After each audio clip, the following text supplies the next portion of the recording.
يقدم لكم هذا البرنامج برعاية موبيليس. موبيليس، معا نصنع المستقبل.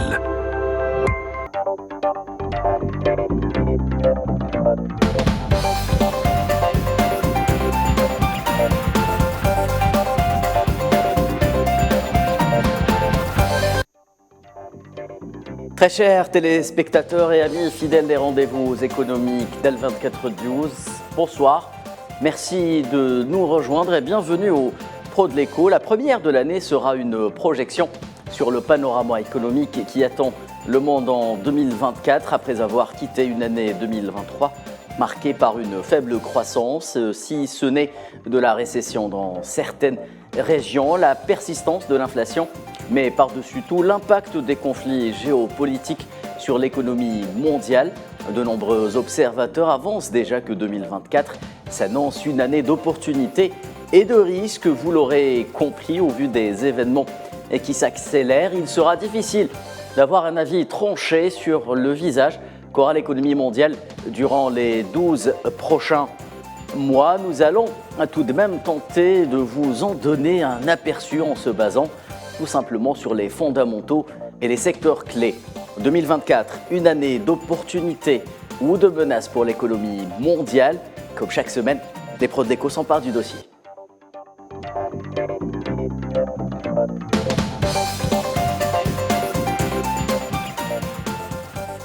Alors pour animer ce débat ce soir, j'ai le grand plaisir d'accueillir sur le plateau des pros de l'écho. Rassim Benradem, vous êtes consultant international en investissement, également l'organisateur de l'événement Algeria Investment Conference en Algérie qui a lieu chaque année depuis 3 ans déjà. Bonsoir, merci de nous avoir. Bonsoir.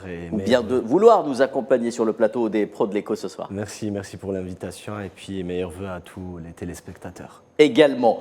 Nazim Sini, notre expert maison, économiste et professeur enseignant agrégé d'économie à l'université Aix-Marseille, va nous rejoindre dans quelques instants. Un débat que nous allons commencer avec vous, Rassim Benradem, avec une question toute simple. Quelle impression allez-vous garder de l'année 2023 sur le plan économique ? Sur le plan économique, 2023 a été une année à forte pression au vu du contexte mondial, Oui. Une crise, une récession économique, de l'inflation, des guerres en sol européen et au Proche-Orient. Donc vraiment, c'est une année qui a vu des économies sous pression. Et ça nous a également montré la vulnérabilité de certaines économies dépendantes de contextes qu'on pensait être des contextes juste localisés. Oui. Et l'effet, c'est un effet domino au final. Dès qu'on a une crise quelque part, on a vu que la planète entière est dépendante l'une de l'autre. Enfin, les pays sont dépendants les uns les autres. Et puis, on a vu cette incapacité pour certains pays de faire face à des crises. On a vu un chamboulement social dans certains pays et c'est une année de convalescence pour certains, mais aussi de leçons pour d'autres. Il y a beaucoup de leçons à prendre et à retenir de cette année 2023. Parce que ça découle, on va revenir peut-être à 2017 où il y a eu une crise financière, économique, puis on a eu une pandémie, une crise sanitaire. On a essayé de revenir à la normale malgré les pénuries d'approvisionnement, cette pression sur les matières premières, les produits finis à la fin de la crise. Et juste après, on s'est retrouvé avec un choc énergétique dû à la crise en Europe, la guerre russo-ukrainienne, qui nous donne maintenant des leçons à retenir sur l'approche économique que devraient avoir certains pays. Si vous deviez, Rassim Benradem, ne retenir qu'une image de l'année 2023 en ce qui concerne l'économie, quelle serait-elle ? C'est peut-être un retour, une marche arrière sur le libéralisme économique. Je pense que l'année 2023 va être une leçon pour une reconfiguration économique international.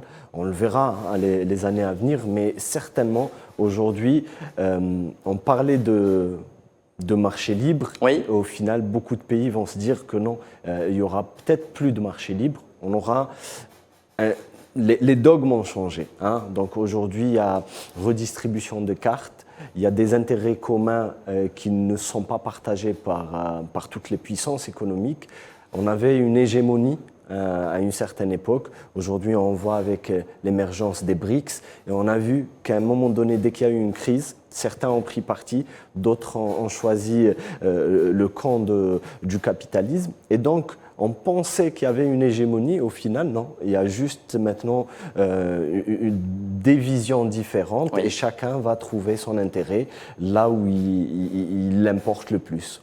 Nous sommes à l'aune d'une remise en question des règles du libéralisme. Qui ne connaît pas, quant à lui, justement, de règles en matière d'économie? Sur les 50 dernières années, beaucoup de pays ont prôné pour un libéralisme total sans barrière commerciale, sans protectionnisme des économies.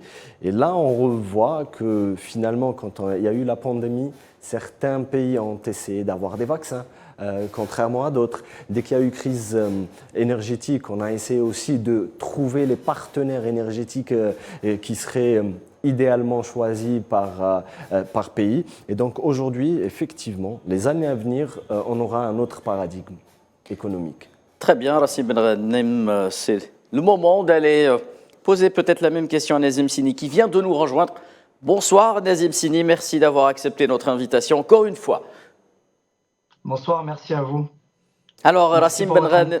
Et je tenais à saluer aussi Rassim qui est un ami et à qui je présente mes vœux pour cette nouvelle année. À vous Très aussi, bien.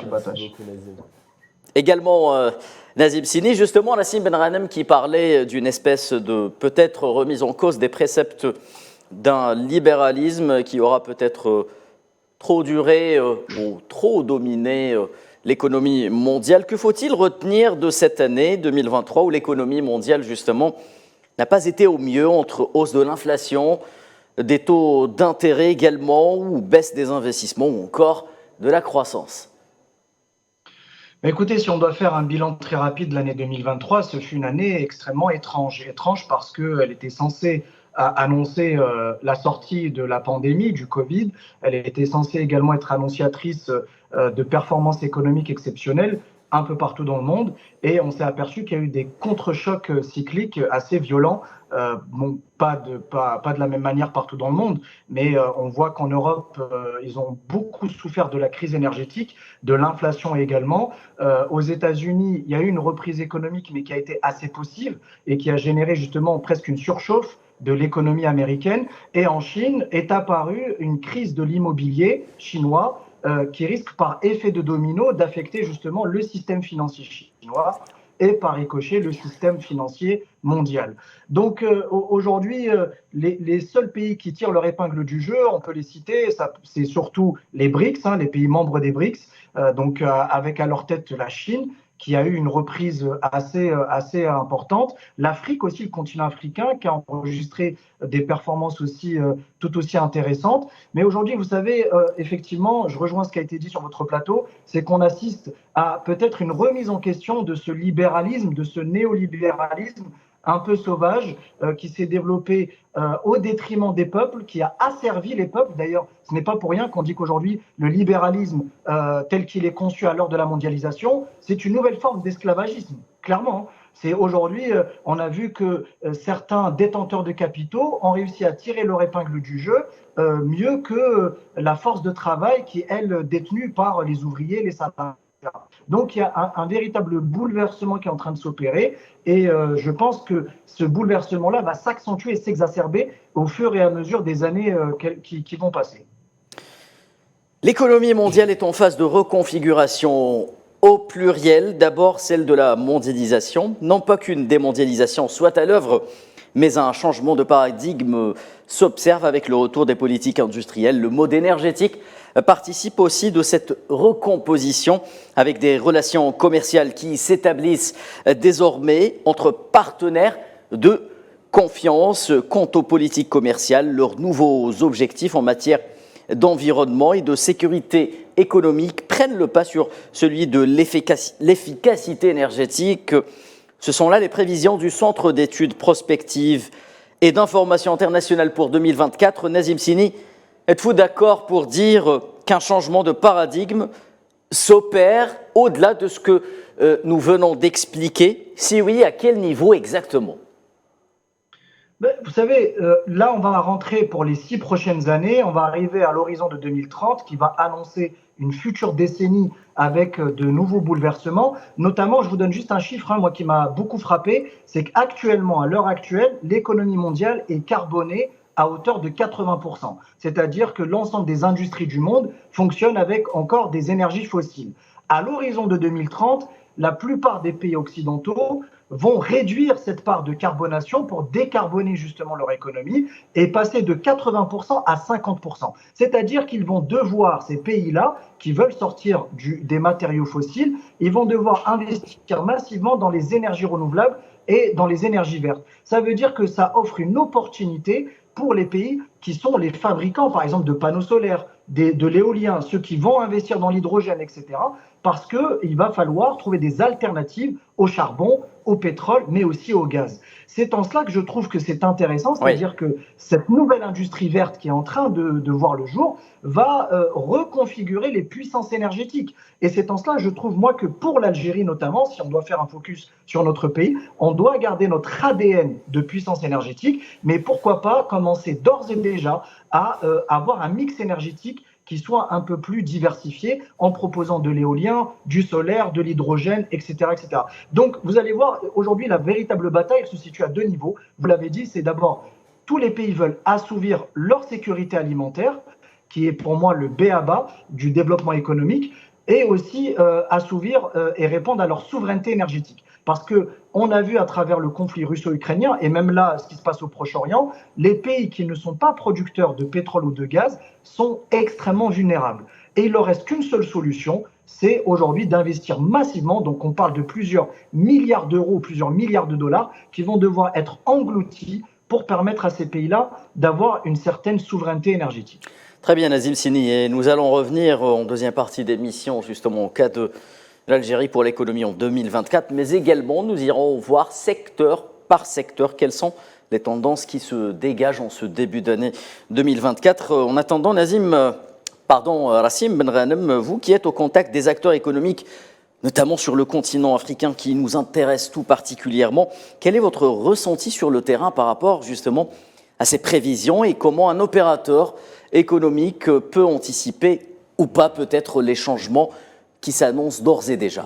Ce qui est important, c'est que là déjà on observe une tendance qui s'inverse. C'est que le capitalisme à la base est basé sur la consommation, d'une part pour nourrir leurs économies, et d'autre part c'est de se baser sur la profitabilité. Donc on a vu pour certaines économies un désert industriel partant vers des investissements en Asie notamment pour contenir les coûts de production, de main-d'œuvre, etc. Aujourd'hui, on revoit qu'il y a une tendance inverse, donc il y a une réindustrialisation des économies. Donc on essaye de capter des investissements autres, qui étaient pour si vous voulez, s'assurer une autonomie industrielle, ne plus dépendre. Et l'éveil ou l'émancipation de certains pays africains, c'est de prendre des décisions souveraines sur cette capacité à valoriser les matières premières. Oui. Il faut se dire qu'aujourd'hui, le continent africain est pourvoyeur de matières premières à pratiquement au-delà de 50% des matières premières dans le monde. Donc, notamment pour le secteur industriel. Totalement, secteur industriel, matières premières, minerais rares. Donc tout ça fait partie du maillon des industries fortes. Et donc, les industries et les économies internationales dépendent fortement de l'Afrique.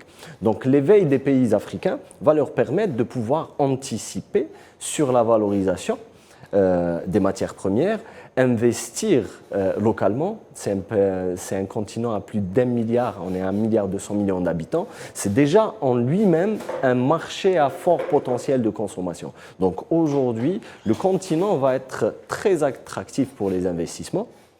Pour les autres pays, c'est dire qu'aujourd'hui, il faudrait qu'on investisse soit sur le continent africain, soit revenir sur le vieux continent, donc investir en Europe, comme ont fait les États-Unis. Oui. Donc ils ont compris, donc ils ont anticipé la réindustrialisation.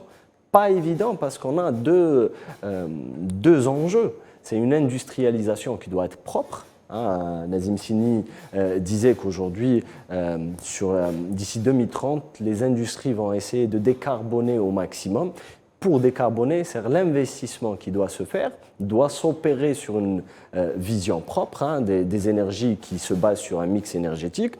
Mais c'est une chose qui est difficile pour l'Europe et pour les États-Unis parce qu'ils se sont basés sur la recherche, ils se sont basés sur les services. Donc ils ont perdu le métier de l'industrialisation, contrairement au continent qui est vraiment, pour certains pays, au balbutiement de l'investissement. Oui. Pour d'autres, on a quand même des locomotives industrielles, l'Algérie, le Nigeria, l'Afrique du Sud, l'Égypte. C'est des pays qui peuvent donner l'exemple aux autres pays africains. Très bien, Rassim Benranem. Nazim Sini, parlons un peu macroéconomie. Si l'on se réfère tout simplement aux indicateurs macroéconomiques, la croissance mondiale devrait ralentir à 2,9% en 2024, après une expansion de 3,1% en 2023. Alors l'inflation mondiale devrait quant à elle se stabiliser à environ 5,5% en 2024. Les pays en développement devraient connaître une croissance de 4,2% en 2024 contre 4,6% en 2023. Les économies avancées devraient avoir une croissance de 1,7% seulement en 2024 contre 2% en 2023. C'est ce qu'indique tout simplement la boule de cristal du FMI, Nazim Sini. Que dit la vôtre ? Écoutez, je ne vais pas m'amuser à déjouer les pronostics du FMI. Je pense qu'ils ont des équipes pour ça, mais je pense qu'on va rester globalement sur ce qu'ils ont dit, dans le sens où, effectivement, 2024, en quoi c'est une année charnière ?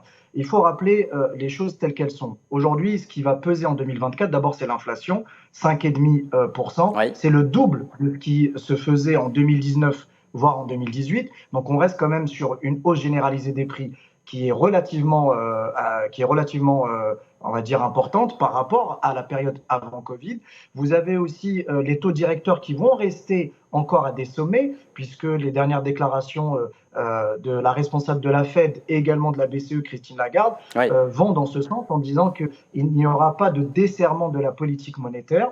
Et également aussi, il faut le rappeler, c'est qu'aujourd'hui, nous avons des marchés qui sont totalement verrouillés et bloqués, notamment le marché de l'immobilier et le marché du BTP, qui a vraiment des difficultés à repartir. Et puis, n'oubliez pas, 2024, c'est aussi une année charnière en matière électorale, puisque pas moins de 22 pays vont connaître une échéance électorale assez importante. On parle de la Russie, du Mexique, du Venezuela, également des États-Unis, des États-Unis, effectivement, oui, qui sont et de l'Algérie quelque part aussi. La boussole. En Algérie aussi, tout à fait, mais aussi les parlementaires européens, puisque on va devoir élire les eurodéputés. Exactement. En juin 2024, il me semble. Donc, alors, ça sera entre février et juin 2024, plus précisément. Exactement, tout à fait. Et donc, c'est pour ça que, j'allais vous dire, ces échéances électorales peuvent créer un sentiment d'incertitude auprès des investisseurs, auprès des marchés, qui sont très sensibles aux aléas politiques. Et aussi, on est dans une phase de transition.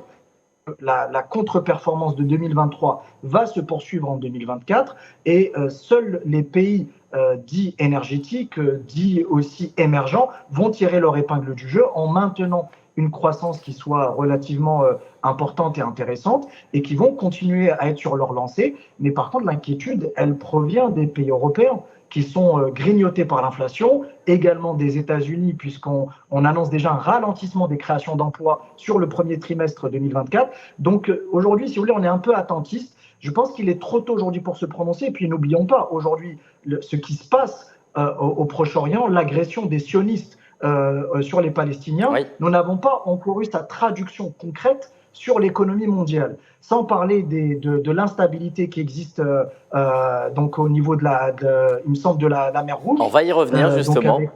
Voilà, tout à fait. Où là, vous avez des actes qui sont commis contre des navires marchands. Donc, vous voyez, on est dans un contexte géopolitique, économique qui est totalement incertain et qui peut justement paralyser l'économie mondiale. Très bien. Alors, Rassim Ben Ghanem, alors l'un des problèmes majeurs auxquels le monde a fait face en 2023, je pense que tous les experts économiques, même les non-initiés à l'économie mondiale, vous diront que cela reste tout de même cette inflation devenue incontrôlable. Elle pèse de tout son poids sur l'investissement. Prenons l'exemple de l'Europe qui reste à la traîne avec seulement 6,7% du total des investissements industriels dans le monde. Sera-t-il facile ou difficile d'investir, selon vous, en 2024, Rassim Ben Ghanem? Effectivement, le fait est de ne pas pouvoir contenir cette inflation est préjudiciable pour beaucoup d'économies. Aujourd'hui, le défi, sachant que cette inflation est souvent importée à cause de l'énergie, du gaz qui est importé, etc. Donc la flambée de certains cours ont fait que beaucoup d'économies subissent cette inflation. Par contre, aujourd'hui, pour contenir cette inflation, il faudrait être en mesure de pouvoir être créateur de richesses, de produire. Donc pour certains pays, ils se disent, est-ce qu'on doit investir ou est-ce qu'on doit garder nos dépôts?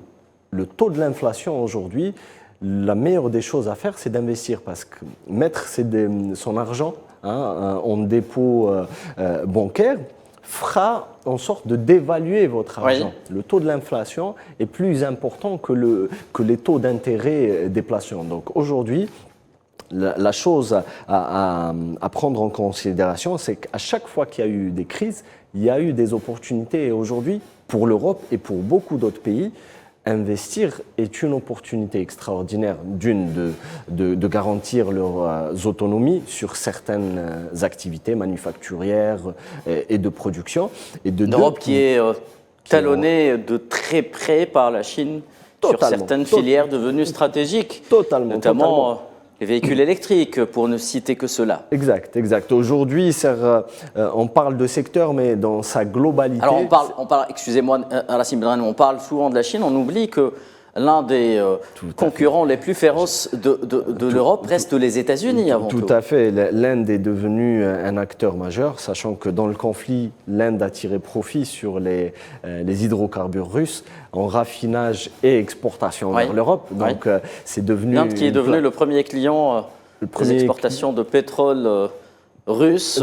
Tout à fait. Premier client de la Russie et un des partenaires principaux en fourniture d'hydrocarbures raffinés pour l'Europe. Donc c'est devenu une plaque tournante. Et aujourd'hui, c'est là où sont l'enjeu. C'est comment le vieux continent va essayer de se ressaisir, de compresser cette inflation qui est importée. Pour la compresser, il faut investir localement. Ils ne seront certainement pas concurrentiels sur certains produits ou certains secteurs, mais ce qui est sûr, c'est qu'il y a des politiques de réindustrialisation dans un périmètre de 3000 km pour certains pays. Et donc, on reverra certainement une réindustrialisation de certains pays. Pas tous les pays d'Europe, mais certains vont recourir à la réindustrialisation. Donc aujourd'hui, l'investissement est important. Très bien, Rassim Ben Ghanem. Alors, Nazim Sini, en Union européenne, tout simplement, les chiffres montrent d'abord qu'après la baisse liée à la guerre en Ukraine début 2022, les investissements industriels se sont stabilisés au niveau mondial. Ils ont été de 1306 milliards de dollars entre le deuxième semestre 2022 et le premier semestre 2023. Ils ont particulièrement augmenté dans le secteur manufacturier, plus 10%, même si cela reste insuffisant pour l'instant. Les data centers, plus 72%.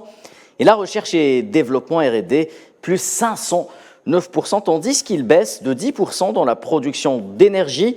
Et là, ça devient important, Nazim Sini, notamment cette baisse est ressentie dans les énergies renouvelables avec un effondrement total dans l'éolien offshore. Alors, au vu de ces indicateurs macro que nous avons exposés en début d'émission également, est-ce que 2024 sera une année où les investisseurs mettront la main à la poche? Écoutez, tout dépend d'abord du coût auquel ils vont devoir investir. Est-ce qu'ils passent par un emprunt bancaire? Est-ce qu'ils investissent sur fonds propres? Vous voyez, est-ce qu'ils vont investir de l'argent qui leur a été confié? Ça va dépendre en fait de leur portefeuille, de la constitution de leur portefeuille. En fait, clairement, aujourd'hui, effectivement, compte tenu de l'inflation et compte tenu du coût du crédit, il n'est pas opportun ni intéressant, notamment lorsqu'on observe les ROI, donc les retours sur investissement, il n'est pas pertinent d'investir en l'état actuel sur 2024. Et surtout qu'aujourd'hui, il y a certains pays, ça c'est important de le rappeler, qui sont en train de réduire leurs subventions aux énergies renouvelables. Ce qui est totalement paradoxal. Je rappelle le chiffre à Nazim Sini, baisse de 10% sur les investissements qui concernent les énergies renouvelables.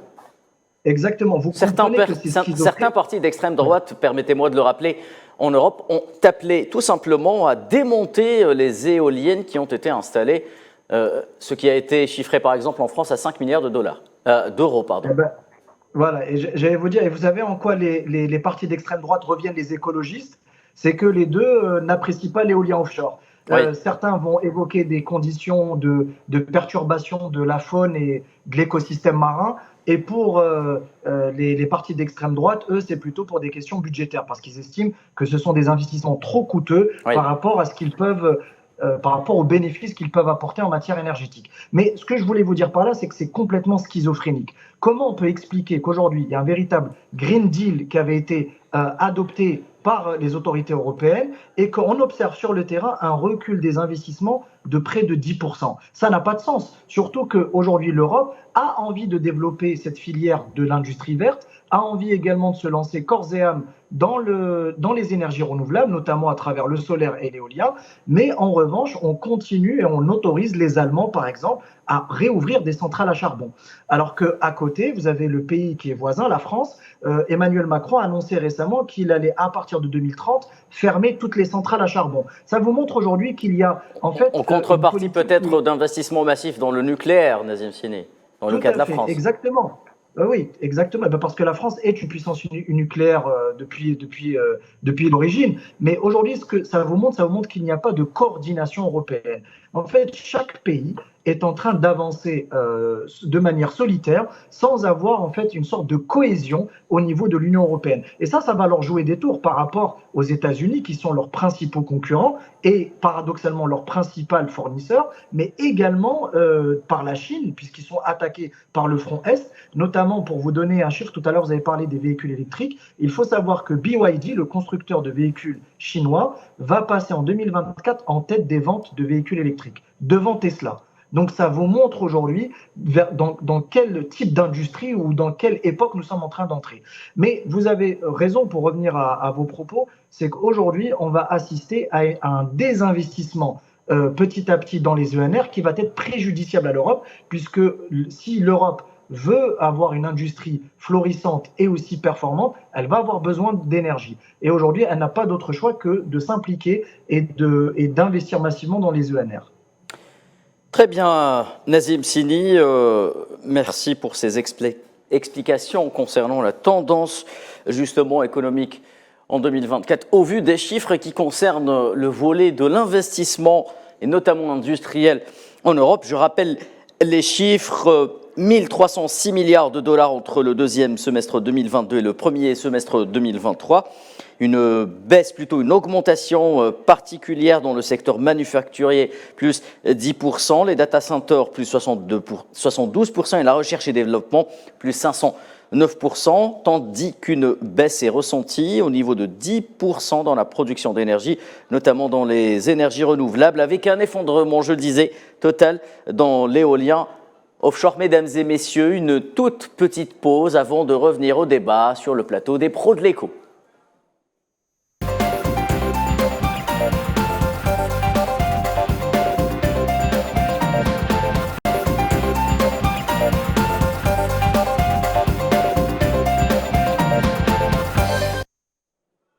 De retour sur le plateau des pros de l'écho, mesdames et messieurs, si vous venez de nous rejoindre, nous débattons ce soir du visage qu'aura l'économie mondiale en 2024 à l'aune des chiffres et des indicateurs macroéconomiques annoncés en fin d'année par le Fonds monétaire international. Et nous parlions justement de la situation en Europe avec vous, Nazim Sini, qui aviez justement évoqué à juste titre la situation en Allemagne où le taux de chômage a augmenté en décembre, se rapprochant des 6% sur fond d'activité au ralenti dans la première économie européenne, avant un timide rebond espéré en 2024. Écoutons la déclaration de la chef du bureau du travail allemand avant de revenir une nouvelle fois au débat. L'accalmie économique de 2023 a laissé des traces sur le marché du travail allemand. Cependant, à l'aube des incertitudes, du fardeau et de l'accalmie économique, le marché du travail reste dans une très bonne position. L'emploi est plus élevé que jamais et 2023 compte également parmi les années où le taux de chômage est le plus bas depuis la réunification de l'Allemagne. La prudence des entreprises à embaucher a rendu encore plus difficile pour les chômeurs de trouver un nouvel emploi et de s'intégrer sur le marché du travail en 2023. Toutefois, pour ceux qui ont un emploi, le risque mathématique de perdre leur emploi est resté très faible en 2023. L'année 2023 a été marquée par un climat général récessif et cette tendance devrait se poursuivre au premier trimestre 2024. Mais nous tablons sur une évolution légèrement meilleure en 2024. Nazim Sini, nous venons donc d'écouter les déclarations de la chef du bureau du travail allemand. Est-ce que cette Allemagne, première économie européenne qui bascule peu à peu dans le chômage, est pour rassurer ou pas l'Europe en 2024 selon vous? Non, pas du tout, parce qu'en fait, vous allez avoir deux pays en Europe qui vont entrer en récession officiellement en 2024, c'est l'Italie et l'Allemagne. Donc vous imaginez que deux puissances industrielles. Tout à fait, exactement. Donc ça vous montre aussi les tendances un peu qu'on va avoir sur 2024, c'est-à-dire les deux secteurs industriels des deux poumons économiques. Bon, on inclut également la France, parce que les deux premières économies d'Europe, qui n'est pas loin d'entrer en récession. La France y échappe peu. Oui. Vous savez, 1,5%. Ouais. Quand vous parlez de 1 ou 1,5% de croissance, c'est pratiquement une récession. Pour un pays comme la France, qui a quand même des transferts sociaux assez importants, qui a une démographie qui frôle les 68 millions d'habitants, donc pour créer des emplois, des économies comme la France ou comme l'Italie doivent... Disons que la France a été sauvée par sa forte dépendance au gaz russe. Oui, tout à fait. Et puis surtout aussi parce qu'il y a eu un rebond de certains secteurs, notamment le secteur du luxe, qui est une excellence française, qui a connu de très bonnes performances. Également, la France a réduit son déficit commercial sur le dernier trimestre 2020. Mais pour l'Allemagne, c'est un peu plus inquiétant parce que c'est le secteur industriel qui est affecté. L'Allemagne a toujours été réputée pour être une puissance exportatrice et on voit qu'elle perd du terrain face à des concurrents comme la Turquie, comme la Chine, qui vont disputer eux aussi, qui vont aller chasser sur les plates-bandes de l'Allemagne, notamment à l'international. Et aujourd'hui, l'industrie allemande doit absolument se réinventer. Parce que c'est ça aujourd'hui le défi, c'est de se dire comment l'Allemagne peut préserver ses parts de marché à l'export, comment elle peut accompagner ses industries à gagner en compétitivité et à gagner des gains de productivité, et puis surtout comment absorber ce chômage, puisque l'Allemagne nous a habitués à avoir 3-4% de taux de chômage. Aujourd'hui, elle est à 6, peut-être même 6,5%. Et voilà. Donc c'est véritablement inquiétant et on voit aussi que l'industrie automobile souffre énormément en Europe, même si les immatriculations des véhicules électriques est en train d'exploser. Mais je pense que le fait qu'on ait imposé aux constructeurs européens de basculer vers le moteur électrique à l'horizon 2035 est tout simplement une échéance qui est intenable, ce qui pousse les industriels de l'automobile justement à investir massivement en R&D au détriment de leurs marges. Et c'est ça qui explique quelque part leur contre-performance commerciale. Très bien, Nazim Sini. Je me permets donc de corriger un lapsus. Je disais que la France était sauvée par sa faible et non pas sa forte dépendance au gaz russe. En ce qui concerne son taux de croissance pour l'année 2024, Hassim Benrahma a commenté peut-être sur la situation du marché du travail en Allemagne. Le marché du travail en Allemagne, il faut savoir que l'Allemagne est un pays fortement industrialisé et basé sur de l'industrie lourde, hautement technologique. Donc son économie sert évidemment le pays, mais est aussi dépendante des marchés extérieurs, donc de la demande mondiale. Dès qu'on a une crise, donc dès qu'on a un pouvoir d'achat qui s'affaiblit dans la région et dans le monde et une récession économique, le pays est directement impacté. Doit-on comprendre, doit-on conclure qu'une Allemagne qui exporte moins se doit de licencier plus ? se doit au moins de contenir sa crise sociale qui est à l'horizon. Hein. Aujourd'hui, on la ressent. Donc, ils doivent d'une part rassurer, d'où le discours qu'on a entendu, mais de deux, trouver une alternative. Ils doivent se réinventer, trouver une alternative sur de l'industrie hautement technologique et trouver ces industries qui répondent à la tendance mondiale qu'on a vue avec des concurrents, comme disait Nazim Sini, la Turquie et la Chine, qui deviennent un fardeau pour ces économies qui étaient autrefois incontournables. La Turquie et la Chine qui ne cessent de grignoter des parts de marché justement à l'export vis-à-vis de l'Europe. Allons voir à présent de plus près ce qu'il en est au niveau des secteurs clés, à commencer par celui de la finance. Wall Street a commencé l'année prudemment. Le S&P et le Nasdaq ont terminé la première séance de l'année en baisse. Écoutons d'abord l'analyse de Thomas Martin, chef portefeuille principal chez Global Market, avant de revenir une nouvelle fois au débat. Les actions technologiques sont celles qui ont si bien performé tout au long de l'année 2023. Et vous savez, le Nasdaq et le QS ont augmenté de plus de 40%. Et ces valeurs technologiques, et en particulier les Magnificent Seven, se sont vraiment bien comportées. Encore une fois, du point de vue de repositionnement et du contrôle des risques, vous pourriez vous attendre à ce que certains de ces noms soient un peu à la traîne. Mais en plus de ça, Apple a été déclassé ce matin. Et vous savez, il y a encore des vents contraires en ce qui concerne les marchés internationaux, la Chine, etc. Nazim Sini, je demandais en début d'émission à Rassim Benranem quelle image il garderait en particulier de cette année 2023. J'ai envie, pour une fois, de donner la mienne. Ça sera celle d'une finance peut-être et des banques qui nous ont joué de très mauvais tours en 2023. Qu'en sera-t-il d'après vous en 2024 et quelle pourrait être la ligne de conduite des marchés ? Écoutez, les marchés sont extrêmement prudents. Pourquoi ? Parce qu'elles marchent sur des braises, clairement. Il faut savoir qu'aujourd'hui, on surveille de très près les taux directeurs, on surveille de très près aussi, comme je vous l'ai dit lors de ma première intervention, le marché immobilier chinois. Parce qu'aujourd'hui, il y a un véritable château de cartes qui s'est construit autour de l'immobilier chinois. Et si ce château de cartes s'effondre, il entraîne dans son sillage le système financier chinois. Et il ne faut pas oublier qu'aujourd'hui, la Chine possède des bons du trésor américain, possède aussi des avoirs. Et donc, le système chinois est étroitement et hautement imbriqué au système financier mondial. Donc, c'est-à-dire qu'on peut avoir une crise systémique en 2024 qui proviendrait de l'effondrement de l'immobilier chinois. Mais pas que, puisqu'aussi en Europe et notamment au Royaume-Uni, le marché de l'immobilier souffre énormément. En fait, vous savez, aujourd'hui, la plupart des banques ont des difficultés à écouler les stocks de crédit. Et lorsque vous avez du mal à écouler les stocks de crédit, c'est du chiffre d'affaires en moins et donc des marges en moins pour les banques. Et aujourd'hui, on le voit, il y a un véritable attentisme de la part des investisseurs. Vous avez de l'autre côté des crypto-monnaies qui reviennent alors plus haut, notamment je pense au Bitcoin, qui retrouve des couleurs. Donc ça vous donne un peu des indications sur ce que va être 2024. La plupart des analystes tombent sur un consensus en disant que l'année 2024 va être une sorte d'année, on va dire, de transition avec un encéphalogramme plat. Il n'y aura pas de grandes chutes ni de grandes perspectives d'évolution. Mais en revanche, peut-être une hausse des crypto-monnaies sur les marchés spécifiques à ce type de monnaie virtuelle. Très bien. Rassim Benranem, seriez-vous d'accord pour dire que la capacité de répondre aux besoins de financement pour les investisseurs et les opérateurs économiques sera l'une des clés de l'économie en 2024 ? Absolument. Il est primordial de mettre l'action financière au cœur de la relance économique. Pour certains pays, on a vu un resserrement des politiques monétaires.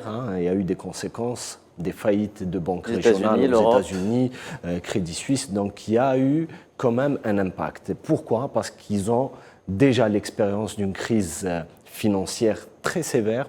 On a eu la crise immobilière des subprimes, donc certaines économies ne sont pas prêtes à revenir à un chaos monétaire avec peut-être des crashs boursiers dans certains pays. Par contre, dans d'autres pays où on peut avoir une aisance à réinjecter du cash dans le secteur économique, l'Algérie en est un exemple. Donc certains pays sont en mesure, ceux qui n'ont pas cédé à un endettement à outrance pour pouvoir, si vous voulez, Donc l'Algérie réanimer. a l'un des plus faibles endettements extérieurs au monde. Totalement. Ouais. C'est un des facteurs de garantie de développement pour le pays. Hein. C'est un des indices les plus rassurants, c'est de ne pas être étranglé par un endettement, de pouvoir avoir une réserve de change assez confortable qui permet d'avoir un contrepoids financier. Mais aussi, il y a des décisions politiques qui sont importantes, hein. Des décisions du président de la République pour inciter les banques à être acteurs de cette relance économique, d'injecter de l'argent jusqu'à à hauteur de 90% des projets. Ça va être une roue motrice d'une relance économique. Certains pays auront cette capacité de le faire, d'autres pays sont plus spéculatifs. Donc, quand on est spéculatif, donc on a cette non-aisance à apprécier le risque. Donc, certains vont resserrer les vannes, hein, donc ils seront plus prudents. Et d'autres pays prendront cette situation pour des opportunités. À leur avantage. Absolument, à leur avantage. Nazim Sini, parlons un peu également d'énergie, qui est également un secteur en pleine mutation. Alors, selon l'agence d'information sur l'énergie des États-Unis, l'AIE, le prix du Brent s'est établi en moyenne à 83 $ le baril en 2023 contre 101 $ en 2022. Que voyez-vous dans votre boule de cristal en 2024 en ce qui concerne le secteur de l'énergie? Et en particulier celui des hydrocarbures.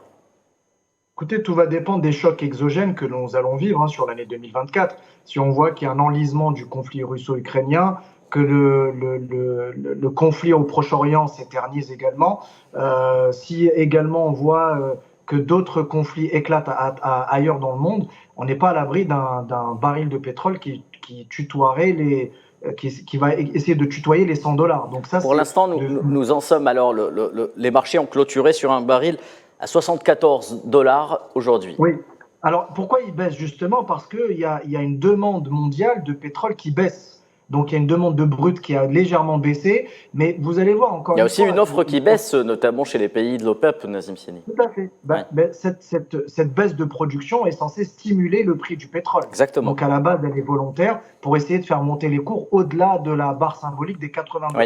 Mais je vous ai dit encore une fois, on n'est pas à l'abri de chocs géopolitiques, de chocs de conflits internationaux qui peuvent amener au sommet les prix du baril. Mais aujourd'hui, ce qu'il faut comprendre, et c'est pour ça que j'ai beaucoup aimé la mécanique de ce que vient d'évoquer Rassim, c'est-à-dire qu'en soi, les pays qui importent le pétrole, ce sont aussi des pays qui sont nos fournisseurs à nous de matières finies, de produits finis. C'est-à-dire que si eux subissent une inflation des matières premières, ils vont nous répercuter les inputs qu'ils nous vendent à nous. C'est-à-dire que, j'allais vous dire presque involontairement, indirectement, on risque de nous aussi subir une hausse des prix des matières premières. Parce que, encore une fois, comme on est dans un système mondialisé où toutes les économies sont interconnectées, la moindre hausse de matières premières peut avoir un impact sur un produit fini. Donc c'est pour ça que c'est très important aujourd'hui d'être extrêmement vigilant. Mais je vous ai dit encore une fois, le consensus parle aujourd'hui d'un baril autour des 85 ou peut-être même des 90 $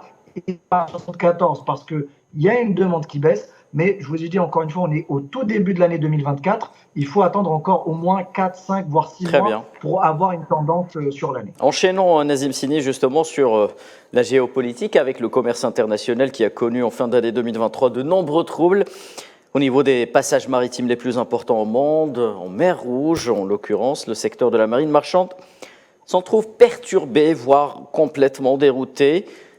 Une réunion, une session a été tenue il y a de cela, elle est en cours, toujours au Conseil de sécurité de l'ONU, pour discuter justement de la situation en mer Rouge. Si la situation justement venait à perdurer en 2024, quel sera selon vous l'impact sur l'activité de l'import-export et de la marine marchande, par exemple, très rapidement si vous le voulez bien, afin que nous puissions basculer sur l'Algérie?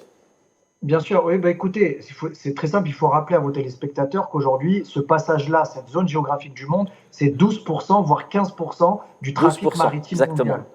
Voilà, donc c'est énorme. C'est-à-dire qu'aujourd'hui, vous avez une partie importante du commerce mondial et des marchandises qui transitent par ce détroit. Aujourd'hui, ce détroit étant devenu instable, oblige les transporteurs à faire tout un détour par la Corne d'Afrique pour arriver à destination. Exactement, par le cap de Bonne-Espérance. L'abri. Je rappelle que Maersk a annoncé aujourd'hui la prorogation du délai de suspension de passage de ces navires par la mer Rouge en l'occurrence. Exactement. Et vous savez, ça va avoir deux conséquences très rapidement. D'abord, ça va surenchérir certains prix. Oui. Donc, ça veut dire qu'on va alimenter Naturellement. l'inflation mondiale. Et surtout, ça va exacerber les ruptures d'approvisionnement. C'est-à-dire qu'en rallongeant les délais de livraison, vous allez avoir une tension sur la disponibilité des produits et des matières premières. Et donc, on va encore dérégler totalement la chaîne de production et les chaînes d'approvisionnement. Chaîne d'approvisionnement mondiale. Très bien.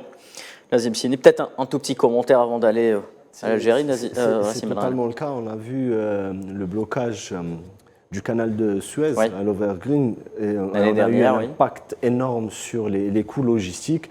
On reste toujours grandement dépendant des économies asiatiques. Donc aujourd'hui, une tension sur la mer Rouge et le conflit palestinien qui n'arrange pas les choses, plutôt l'agression sioniste, va certainement exacerber cette tension dans la région. Et si ça continue, les coûts logistiques impacteront fortement l'économie mondiale. Et les prix, notamment des matières premières et des produits transformés, finis, semi-finis. Rassim El-Ghanem, nous allons terminer cette émission en se projetant sur l'année 2024 en ce qui concerne l'Algérie, qui présente tout de même, disons-le, des indicateurs économiques très positifs, pour la plupart au vert, notamment en ce qui concerne le secteur de l'investissement, dont vous êtes l'un des acteurs en Algérie, en ayant organisé fin décembre 2023 la 3e édition de l'Algeria Investment Conference. Comment voyez-vous, vous également qui êtes au contact des investisseurs algériens, africains également, nous le disions, l'approche que va prendre l'Algérie pour l'année 2024 ? Écoutez, je pense que ces 3-4 dernières années, l'Algérie a renoué avec une croissance. On a une stabilité économique assez appréciable. Les indicateurs qui sont là sont assez encourageants. Alors le mot d'ordre a été l'assainissement, tout d'abord, de l'économie nationale avant de pouvoir se projeter. Tout à fait. Déjà, on a les réformes qui ont été faites. Exactement. Profondes pour nouvelle loi sur l'investissement, loi sur l'investissement. Signature de la loi sur le foncier industriel, exactement, qui était le dernier maillon de cette et la fameuse réforme du secteur du code monétaire et financier qui s'annonce également. Un projet de loi sur la monnaie et le crédit, tout ça va permettre une amélioration du climat des affaires. On le ressent. Donc nous, entre la première édition en pleine pandémie et une 3e édition aujourd'hui, un retour du climat de confiance, engagement des acteurs économiques à investir et pour certains accroître leurs investissements déjà existants. Aujourd'hui, l'aisance financière dans Ville Algérie, sa croissance, sa compression des importations, valorisation de matières premières, on a vraiment un puzzle d'indicateurs économiques très favorable pour l'Algérie. Aujourd'hui, évidemment, c'est peut-être un cap vers un développement, une diversification d'une industrie. On a renoué avec certaines industries qui étaient à l'arrêt. L'automobile, par exemple. Et quand on dit l'automobile, c'est des conséquences sur des métiers de la sous-traitance. Donc, on va encore créer de la richesse. Et puis, on a un indicateur qui est intéressant, c'est celui des exportations en dehors des hydrocarbures. Donc, on a enregistré 7 milliards de dollars l'année passée des exportations. Et on devrait atteindre les 13 milliards de dollars. Normalement, on attend c'est 13 milliards de dollars. De ce chiffre. Donc ça, c'est très très important. On est passé de 2 milliards à 7 milliards de dollars. C'est dire que notre économie s'est diversifiée. On est devenu à même de pouvoir assurer certains marchés extérieurs. Donc aujourd'hui, ces chiffres vont encourager les investisseurs à investir. Pour certains, à se relocaliser en Algérie, ceux qui étaient implantés en Asie et où ils doivent se relocaliser dans un périmètre de 3000 m², ils vont certainement choisir les pays qui offrent le plus d'avantages à investir. Plus de garanties également, Nazim Sini. Et l'Algérie en fait partie. Très bien, Nazim Sini, très rapidement s'il vous plaît, j'aimerais avoir également votre sentiment sur l'année 2024 en ce qui concerne l'Algérie et ses perspectives et ses ambitions économiques. Alors, écoutez, moi je suis très très optimiste pour l'année 2024 pour l'Algérie et je conclurai avec 3 mots: export, export, export. Il faut qu'on vise les marchés internationaux, il faut que après cette période d'assainissement, il faut qu'on aille à la conquête. Et aujourd'hui, on doit être audacieux, on doit être ambitieux et surtout ne pas nourrir de complexes. On a vraiment un potentiel qui est énorme. Nous avons fait un bond en avant en matière qualitative et je pense qu'on peut placer l'Algérie comme étant un fournisseur alternatif à d'autres pays, notamment comme la Turquie, etc. Y compris la région subsaharienne qui intéresse beaucoup l'Algérie en matière d'exportation. Le pays engage un certain nombre de projets structurants lui permettant justement de se reconnecter avec certains pays de la région sahélienne. C'est sur ces mots que se terminera cette émission, la première de l'année des Pros de l'Éco. Merci à Nassim Benranem d'avoir été avec nous. Je rappelle que vous êtes consultant international en investissement. Nazim Sini, vous êtes également en direct avec nous depuis Marseille. Vous êtes enseignant agrégé d'économie à l'Université Aix-Marseille. Mesdames et messieurs, merci de nous avoir accompagnés également. À la semaine prochaine pour un nouveau numéro des Pros de l'Éco.